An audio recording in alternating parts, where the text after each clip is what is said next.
আসসালামু আলাইকুম। আসলে আমি আমার যে সাংবাদিক ভাইরা আছেন তাদেরকে আজকে এখানে ডেকেছি একটি বিশেষ কারণে। আরেকটি বিষয় হচ্ছে আগেই সব আপনাদেরকে ধন্যবাদ এবং সরি কারণ আসলে আপনাদের এত ব্যস্ততার মধ্যে আমার এই ছোট একটি বিষয় আপনারা এসেছেন তার জন্য অনেক, অনেক কৃতজ্ঞ। আসলে বিষয়টা হচ্ছে একদমই একটা মানবিক বিষয় নিয়ে আমি কথা বলছি। জুলাই ১৪ তারিখে একটি ঘটনা ঘটে ওয়ারির ঢাকা দক্ষিণ সিটি কর্পোরেশনের ৪১ নং ওয়ার্ডে।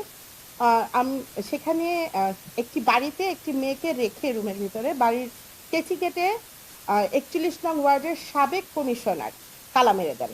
৬ ঘন্টা মেয়েটি ওখানে অবরুদ্ধ থাকে। আ সেই মেয়েটির পরিবারে যে ভাই আছেন সে ভাই এবং প্রশাসনের সহায়তায় কে কেচি কেটে সে তালাটা খুলে তাকে যখন উদ্ধার করা হয় তখন সে অচেতন অবস্থায় পাওয়া যায়। তারপরে তাকে ডাক্তারের ট্রিটমেন্ট করা হয় এবং সেখান থেকে এই বিষয়ে ওয়ারী থানায় একটি অভিযোগ করা হয়। মূলত ভিকটিম যারা আছেন তারা এই বিষয়গুলি করেনি। কিন্তু একটি বিষয় হচ্ছে যেহেতু আমি একজন গণমাধ্যম কর্মী আর একজন নারীর বিষয়, এমন একটা মানবিক বিষয়ের কারণে আমি আসলে সেখানে যেয়ে যা দেখি হুবহু ভিডিওতে যা আছে এবং বাড়িওয়ালা যে কথাটি বলেছেন যে সাবেক কমিশনার লিয়াকত সাহেব তালা মেরেছেন, ভিকটিম বলেছেন লিয়াকত সাহেব তালা মেরেছেন। আমিও সেই হুবহু সেভাবেই উপস্থাপন করি আমার প্রতিবেদনে। কিন্তু আ জুলাই ১৫ তারিখে আমার প্রতিবেদনটি প্রকাশ হওয়ার পরে একদম সাধারণ জনগণের মধ্যে ভিডিওটি প্রায় ৭৭,০০০ ভিউ হয়। যার কারণে সাধারণ জনগণের কাছে এই খবরটি খুব দ্রুত পৌঁছে যায়। আরেকটি বিষয় হচ্ছে এই খবরটি বা প্রতিবেদনটি করার পরে গত জুলাই ২১ তারিখে লিয়াকত সাহেব একটি মানববন্ধন করেন।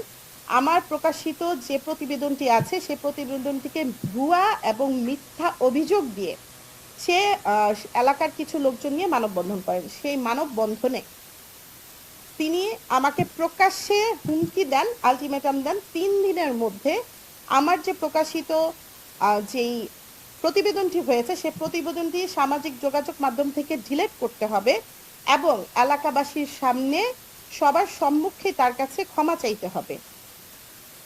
এক কথায় তিনি আমাকে হুমকি দিয়েছেন যদি এটা করা না হয় তিনি আইসিটি মামলা করুন বা অনেক কিছু। এছাড়া আমার যে প্রতিবেদনটি করা হয়েছে এই প্রতিবেদনটি হচ্ছে সাবেক কাউন্সিলর লিয়াকত আলী এক নারীকে ৬ ঘন্টা বাড়ির ভেতর আটকে রাখে পুলিশ ও গণমাধ্যম কর্মীদের সহায়তায় ওই নারীকে উদ্ধার করা হয়। এখানে কমেন্টসে তার অনেক শুভাকাঙ্ক্ষী আছে যারা এক প্রকার হুমকি এবং বিভিন্নভাবে অপদস্থ করার কথা বলছেন।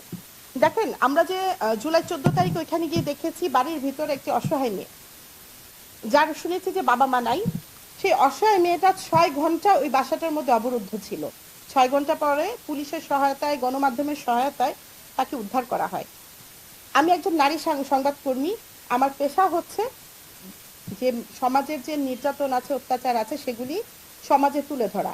ঠিক আমি আমার দায়িত্বটাই সেখানে পালন করেছি। এখানে আমার ব্যক্তিগত কোনো স্বার্থ বা লিয়াকত আলীর সাথে আমার ওরকম কোনো শত্রুতামিও নাই যে সাবেক কমিশনারকে আমি শুধু মিথ্যা অভিযোগ করব।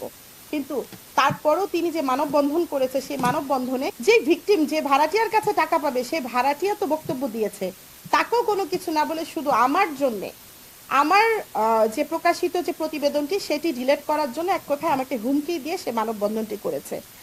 ভাইরা আপনাদের একটা কথা বলতে চাই, আপনারা যেহেতু গণমাধ্যমে আছেন আমার চাইতে অনেক সিনিয়র, আপনারা কাজ করছেন। ৪১ নম্বর ওয়ার্ডে গিয়ে যদি একটু খবর নেন, আজ থেকে একদিন আগে শুধুমাত্র একজন মানুষকে দাফন করা নিয়ে ওইখানে ১৫ জন আহত হয়েছে। এটাও কিন্তু অভিযোগ আসছে সাবেক কমিশনারের এই লিয়াকত আলীর বিরুদ্ধে। তাহলে ৪১ নম্বর ওয়ার্ডটায় বিভিন্ন অভিযোগ তার বিরুদ্ধে। আমরা সেগুলি না করে স্পটে যেটা ছিল, যেটা আমি চোখে দেখেছি এবং একজন নারীর পাশে দাঁড়িয়েছি, সেইটার কারণে আমাকে এইভাবে হেনস্থা করা হচ্ছে। বর্তমানে আসলে আমি খুবই ভয়ের মধ্যে আছি। আর আরেকটা বিষয়, সে আমাকে বলেছে মামলা করবে, মিথ্যা মামলার হুমকি দিয়েছে। আর আমি তার মিথ্যা মামলাকে ভয় না পেয়ে তার যে এই কুরুচিপূর্ণ কথাবার্তার জন্য একজন নারী সাংবাদিককে উল্লেখ করে ছোট করে তিনি যে ক্ষমা চাইতে বলেছেন সেই বিষয়ে নিন্দা জানিয়ে আজকে আমি এই সংবাদ সম্মেলন করেছি। এবং আমি আপনাদের মাধ্যমে দেশের প্রত্যেকটি সেক্টরের কাছে একটি বিষয় আবেদন জানাবো, শুধু একজন নারী না, সে যদি সংবাদকর্মী হোক, অসহায় নারী হোক বা আপনার পরিবারের একজন মেয়ে হোক, তাকে কেউ যেন কোনোভাবেই হেনস্থা করতে না পারে।